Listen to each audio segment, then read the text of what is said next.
Lórí ọ̀rọ̀ awuyewuye tó ń lọ lórí afẹ́fẹ́ nípa olùṣọ́ àgùntàn CCC Oníbọ̀rẹ̀ Cathedral ní Bógìjẹ nílùú Èkó, torí ẹ̀ ni a ṣe wá sí ibi tá a wà lọ́wọ́ báyìí. Mo fẹ́ kí gbogbo wa ká farabalẹ̀ ká jókòó, nítorí wípé etí tó bá gbà lọ gbọ́dọ̀ padà gbọ́ àbọ̀, nítorí ẹ̀ la ṣe wá síbí báyìí. Olùṣọ́ àgùntàn, ẹ káàsán sà. Ẹ káàsán. Ṣàlàáfíà la bá yín? A dúpẹ́ sà. All right. Àwọn awuyewuye kan lọ lórí afẹ́fẹ́ lórí pé wọ́n fi àwọn ẹ̀sùn kan kàn yín tí mo dẹ̀ fẹ́ kí ẹ bá wa sọ fún gbogbo àgbáyé bó ṣe jẹ́. Lákọ̀ọ́kọ́, kí lorúkọ yín? Orúkọ mi ni Supreme Evangelist Ìtùnú Ayọ̀ Ọ̀nàdẹ́kọ̀. Ok. Lórí ọ̀rọ̀ arábìnrin òṣèré late actress Tope Osoba, ṣé ẹ mọ arábìnrin? Mo mọ̀ dáadáa. Ẹ dá wọn mọ̀? Bẹ́ẹ̀ni. Ó dà. Ok, ta ni arábìnrin Osoba sí yín? Wọ́n jẹ́ fiancé sí mi, bí àfẹ́sọ́nà la ṣe jẹ́ síra wa. Kì í ṣe pé ẹ ti fẹ́ra yín rí? A fẹ́ra ní officially. Ó dà. Ó dà bẹ́ẹ̀. Nínú ìrìn àjò fífẹ́ yẹn, ẹbí ẹ̀ wo lẹ mọ̀? Ìjẹ́ mọ ẹbí ẹ̀ kankan rárá? Mo mọ àǹtí ẹ̀ kan láti father side àwọn Osoba. Mo ti lọ sílé wọn rí, èmi àti ẹ̀. Ìyẹn ní father side ẹ̀? Yes, ní Ìyànà Pájà àti Ṣeun.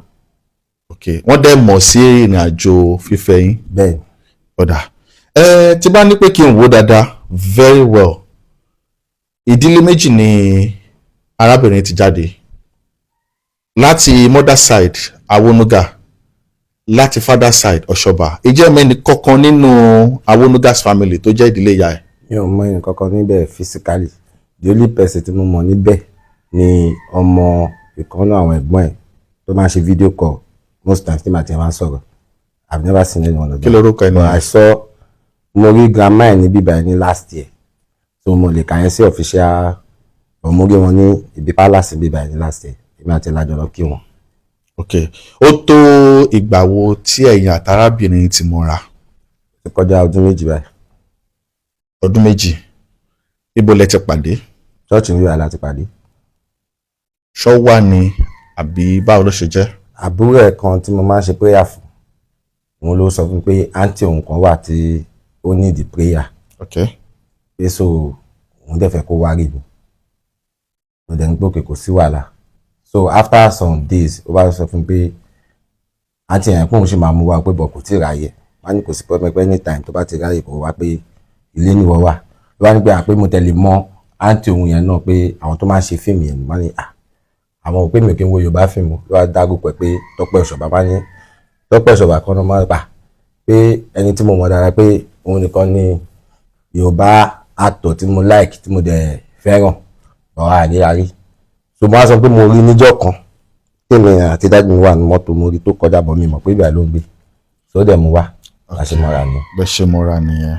Ok, ẹ jẹ́ kí n béèrè báyìí, nígbà tó máa wá nígbà yẹn, ẹ má bínú, wíwá tó wá, báwo ni ìrìn àjò fífẹ́ yín ṣe bẹ̀rẹ̀? Ó wá ṣiṣẹ́, so ó complain àwọn kankan tó ń go to, so mo dẹ̀ pray fún.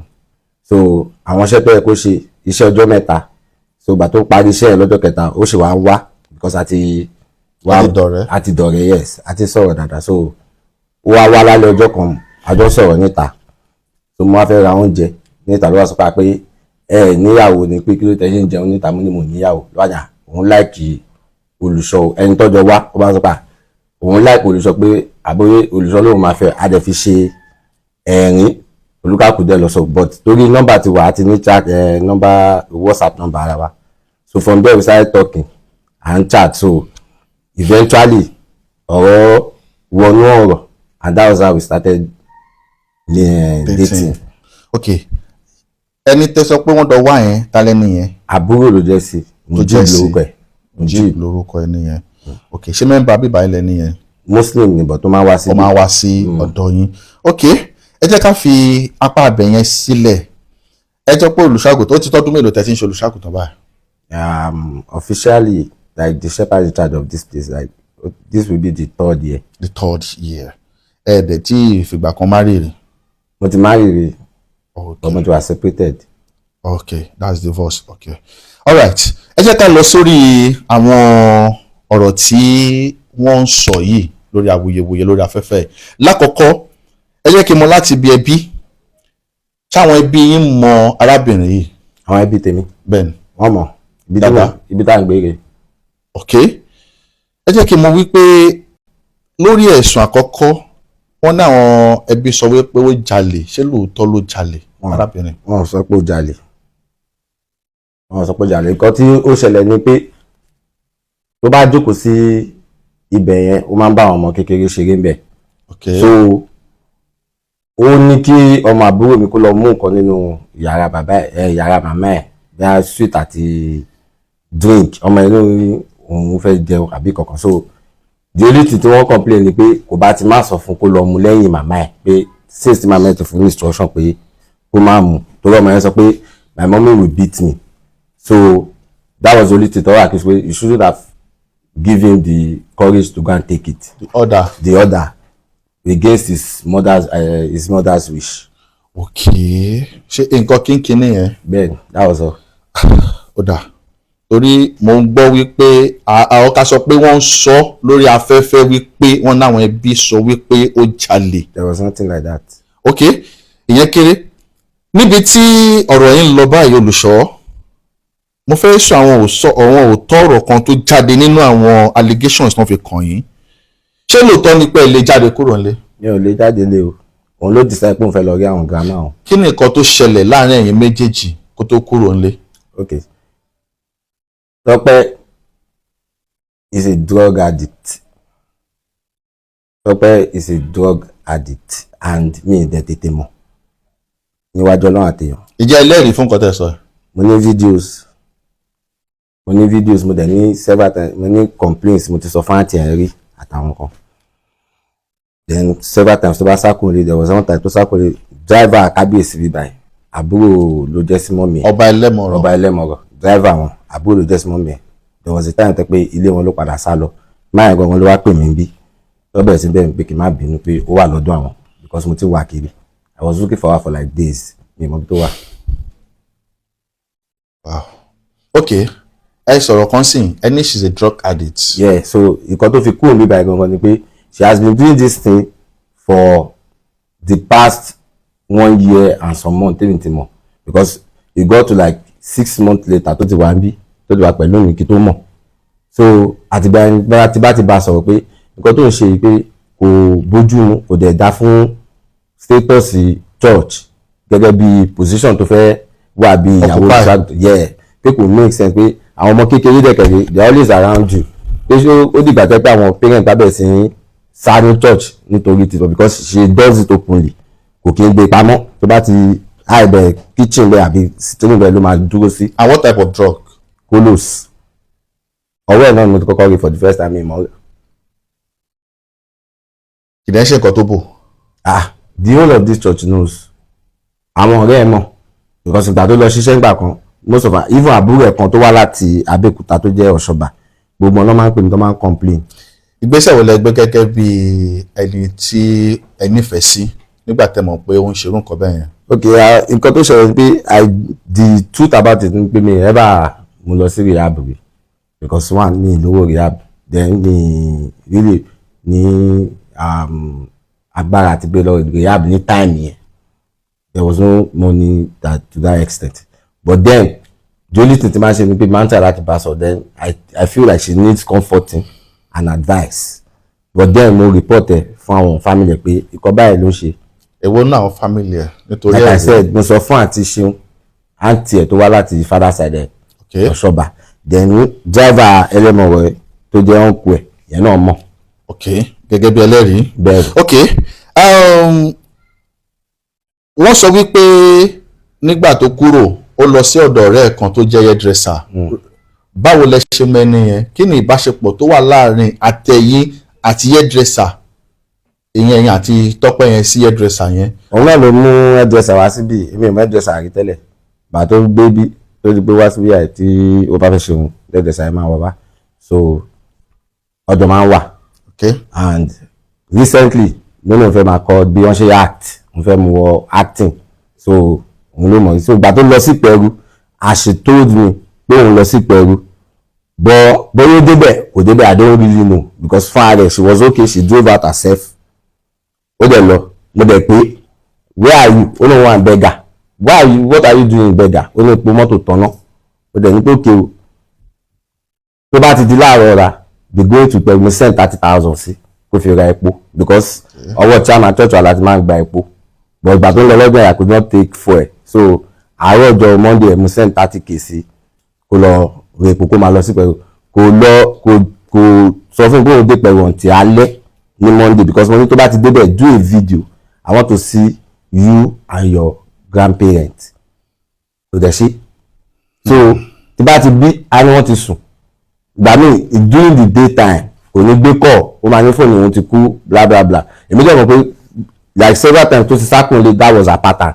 ẹ má bínú àwọn ẹ sọ pé there are some times tí wọ́n ti sá kúrò nílé, níbo ni ẹ rò pé wọ́n máa ń lọ àti pé kí ló máa ń ṣẹlẹ̀ tó fi máa ń kúrò nílé, báwo lẹ dẹ̀ ṣe ń ṣe tó fi ń padà wálé.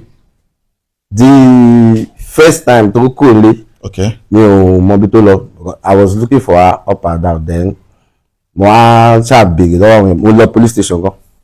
ẹ mọ̀ pé ẹ ti lọ report officially rí. Yeah, but wọn ọlọ́pàá tí mo rí bẹ̀ tó jẹ́ church member he was like he máa kọ statement sílẹ̀.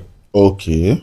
pé tó ló jẹ́ celebrity pé àti position tèmi náà pé kì í ṣe fún ní some days pé ó ṣeé ṣe kó wálé pé tó bá ti wá wálé kí fóònù nọ́mbà ẹ̀ pé wọ́n á track ẹ̀. Okay. So ọjọ́ Sunday làbúrò ẹ̀kan náà tó ń gbé nígbà ní ẹ wá pè mí pé ọ̀dọ̀ òun ló wà and I got there I saw her so pé okay mo dẹ̀ mú lálé lálẹ́ ọjọ́ yẹn and I spoke to her bá sọ̀rọ̀ there was no fight. ó tó ìgbà bí ẹ mélòó láàrin ìgbà tí ẹ dọ̀ wà láàrin ọdún méjì àbí ẹ dọ̀ wà ó tó ẹ mélòó tẹ rò pé wọ́n fi ìgbà kan kúrò nílé. like 4 times. Wow, okay. Ẹ jẹ́ ká tún ṣe báyìí. Ìbáṣepọ̀ wo ló wà láàrin ẹ̀yin àtẹni tó ń fẹ́ tẹ́lẹ̀? Mi ò mọ ẹni tó fẹ́ tẹ́lẹ̀. Kẹ́yìn àti ẹ̀ tó bẹ̀rẹ̀ sí ní fẹ́ra. Mi ò mọ ẹni kankan tó fẹ́ tẹ́lẹ̀ rí. Ṣé ó ní tó gbìgbà máa pé òun ti fẹ́ bọ̀bọ̀ kan rí. Bọ̀bọ̀ yẹn máa ṣe yahoo pé ìgbà yẹn tó ń gbé ní Kòròdú. Bí bọ̀bọ̀ yẹn gbé mọ́tò òun sá lọ something. But me really were interested nínú conversation because my own conversation too when I wanted to tell her about my ex-wife. Ó yàrí pé ká má sọ kankan. Arákùnrin kan bọ́ta lórí àwọn ìkànnì tí wọ́n ti gbé àwọn ọ̀rọ̀ yìí jáde tó sọ wípé òun ni òun fẹ́ tẹ́lẹ̀ òjijì lòun kò gbọ́ wípé ẹ̀yin àti ẹ̀ ti dán fẹ́ra pé ẹ dẹ̀ ṣiṣẹ́ fún òun ẹ ṣe àwọn nǹkan kan fóun ẹ gbà owó lọ́wọ́ òun. Báwo ni ìyẹn ṣe jẹ́ please ẹ bá jẹ́ gbogbo èèyàn mọ̀ because you need to clear that. Honestly mi rí ẹni ṣiṣẹ́ fún anybody tó jẹ́ boyfriend tó pẹ́ bí anybody rí tó bá kó òun mọ̀ mí kó wá síbí kó sọjọ́ tó rí òun like tí mo pray fún àti iṣẹ́ tí mo ṣe fún òun mi ò rí anybody rí tó sọ pé òun boyfriend di Tọ́pẹ́ òun fún ààrẹ àdúrà ni mo ṣe fún kò jù bẹ́ẹ̀ lọ mi ò ṣiṣẹ́ fẹ́yàn kankan. Àti ẹni ta lẹni tó ti wá mú wá sọ́dọ̀ yín rí? Kò méyàn kankan wá sọ́dọ̀ mi pé kì í ṣiṣẹ́ fún wọn. So now you are telling all that ẹ fi ìgbà kankan mọ ọkùnrin kankan mọ rí. Àtọ̀. Kò dẹ̀ pé yín rí kó sọ wípé ẹni tí mò ń fẹ́ tẹ́lẹ̀ lélẹ̀. Never. Ẹnì kankan ò dẹ̀ ta lẹni tó introduce yín pé kẹ́ ṣiṣẹ́ fún like tó introduce yín. Bóyá ọkùnrin àwọn introduce èèyàn sí mi pé kì í ṣiṣẹ́ fún. Yes. She has never. Kò introduce mi séèyàn kankan rí. Though she always say that òun sọ fáwọn èèyàn pé olùṣọ́lọ́pọ̀ òun blabla. The only person tí mo fi pé wá látọ̀dọ̀ ẹ̀ was one lady tó lóun náà fẹ́ ṣe breast cancer surgery. Ẹ̀gbọ́n lady yẹn ló bá mi sọ̀rọ̀ láti Amẹ́ríkà pé òun gbọ́ pé ọ̀dọ̀ mi ni Tọ́pẹ́ ti kọ́kọ́ wá ṣe pé àkótó di pé ó lọ fún surgery tọ́lọ́run dẹ̀ gbà kó sùn ní Ọlọ́run ló ṣe gbogbo. So as she said how is it gonna go? Mo á ní pé kọ́kọ́ lọ hospital. Tó bá di hospital anything tó bá come out that hospital because I don't want to gamble with anybody's life. go to the hospital anything tó bá ti sọ bẹ́ẹ̀ tẹ́ bá ṣiṣẹ́ treatment hospital let me now know you can be praying for the person here or if there is a chance ẹ máa wá síbí báyìí so and after few days dédé ẹ̀kọ́ message mi pé olùsọ pé àbúrò wọn àbí ẹ̀gbọ́n wọn pé ó ti kú so. Wow, so sorry about that. Nínú ọ̀rọ̀ tí wọ́n ní Tọ́pẹ́ sọ wọ́n ní ìgbà tó gbé kúrò lájà ó náà sọ pé wọ́n fẹ́ lọ pa òun títí débi wípé àwọn lasma fi dá mọ́tò yẹn dúró tó ń fi sáàchì ẹ̀ tó fi di pé wọ́n náwọn méjì kan wọ sùtánà tó di pé ó ṣàǹsọ pé wọ́n fẹ́ lọ pa àwọn fẹ́ lọ pa àwọn báwo làárín yẹn ṣe jẹ́. Like I said mi sí pẹ̀lú wọn mi mọ bí wọ́n ṣe jẹ́ mi rí wọn bàtán lọ mi tẹ̀ mọ́ bẹ́ẹ̀ níbọ̀ nínú wọn wọ sùtánà èmi gan mo ṣe ń gbọ́ fídíò ẹ pé sùtánà ni Tọ́pẹ́ wà àti Jade tó ṣe òun yẹn ìmọ̀ bí ọwọ́ sí mi máa ṣọtọ̀ wọ̀ because ìgbà tó ń lọ it was just on the phone mo ti bá wọn sùtánà ti dé tọ́ mi language and that was the end ìgbà tí mo pè wọn gbé kọ́. Olùṣọ́ ẹ jẹ́ n béèrè lọ́wọ́ yín níbo làwọn ẹrù ẹ wà. Àwọn aṣọ ẹ wà nílé. Lọ́dọ̀ yín bíbá. Bẹ́ẹ̀ni. Kò dẹ̀ sí nǹkan kan tó ṣe. Kò sẹ́yìn tí tó ṣe iPhone ẹ̀gọ́ tó ti bàjẹ́ yìí sí inside because phone tó wà lọ́wọ́ ẹ̀ báyìí is my own phone. Ó dà wọ́n ní lórí fóònù tẹ́ ẹ dín yẹn ẹ ti gbé mi fò díẹ̀ bẹ́ẹ̀ ni wọ́n ní ẹ ní access sí fóònù ẹ̀ débi wípé ọ̀rọ̀ DP kò ṣe DP báwo nìyẹn ṣe jẹ́.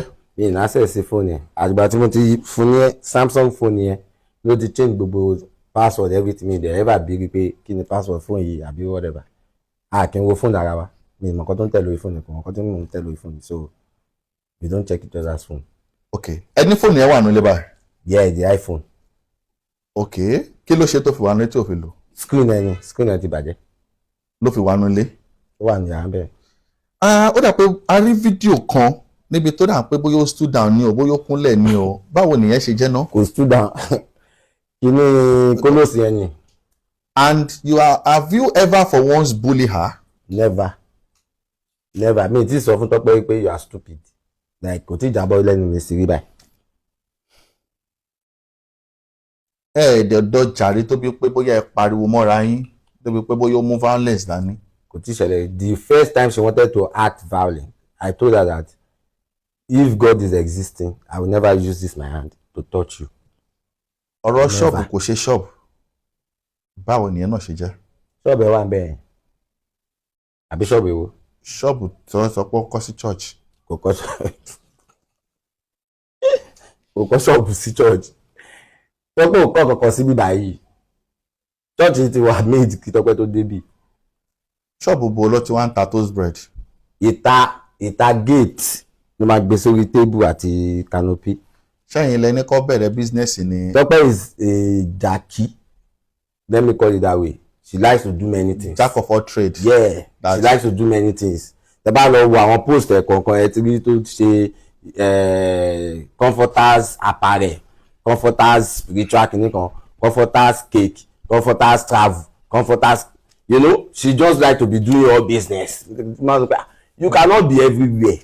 Ìkànnì máa mú òòlì ìwọ̀nba ni ṣé o fẹ́ forí àníyàn owó ni anything that is bringing money ní sùúrù so èmi kọ́ mo ní kó máa ṣe toast bread in fact if it were to be me I don't like the fact that she wants to be doing toast bread but she says she likes it pé no she will give it packaging gbogbo tó sì máa ṣe ẹ̀wọ̀n abẹ́ as she does it she gets order from people too outside the church like she gets order from people from around the area so dem máa ń ṣe delivery fún wọn. Okay ọ̀rọ̀ yìí ó gbẹnu tán èèyàn mi o. Olùṣọ́ ẹjẹ́ àtúnṣe báyìí lórí kidney àbí ṣé cancer ni ó dà lórí àìsàn cancer yẹn kí ni báwo ni àárín yẹn ṣe jẹ́ báwo ló ṣe bẹ̀rẹ̀ báwo ló ṣe lọ kí ni ipa tẹ́ ẹ kó gẹ́gẹ́ bí ẹni tẹ́ nífẹ̀ẹ́ sí. Okay mi ò mọ kankan pa bí cancer yẹn ṣe bẹ̀rẹ̀ where we met lẹ́yìn tá a ṣiṣẹ́ tán ló sọ fún mi pé òun ní tí mo ṣe iṣẹ́ ìràpadà fún níbí báyìí so ó wá ní òun ní surgery tó ń fẹ́ ṣe ní hospital pé cancer bla bla bla ó yẹ sọ ẹ̀rù bà mí pé cancer kẹ̀ you have cancer ló wà ní ẹ̀ pé I want to diagnose òun fún cancer pé in fact mo máa lọ fún surgery very soon and I prayed for her that ọlọ́run máa gba gbogbo ògo so ọjọ́ tó máa lọ sí kìíní ẹ̀ in fact ó sì kọ́kọ́ lọ ṣe skit pẹ̀lú bàbá ẹlẹ́yin àbí bàbá ẹlẹ́dì ẹ̀dọ̀ ló máa ń pè tó máa ń wọ agbádá báyìí tó máa ń gbé ẹyin dání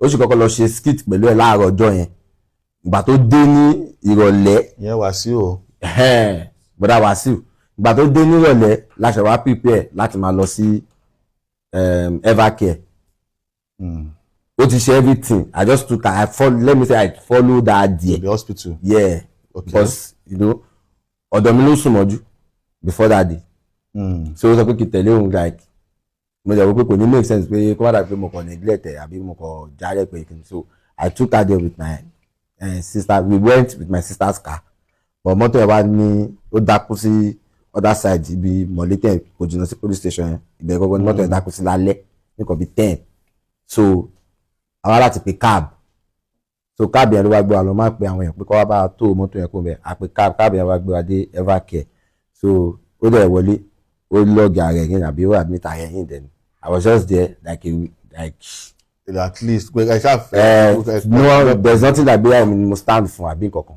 so gbà tó dẹ̀ wọlé mi dẹ̀ kó mẹ́ so I called her from there bẹ̀rẹ̀ sí bèrè afa so the next day or third day tó carry out the operation and surgery yẹn they collected her phone from ma pé kó lè sùn àbí kankan so àwọn àǹtí ẹ̀ ó dà pé wọ́n mú fóònù yẹn lọlé so èmi gan ní fóònù tó bàjẹ́ àbí. no ó ti kọ́kọ́ lo fóònù kan tẹ́lẹ̀.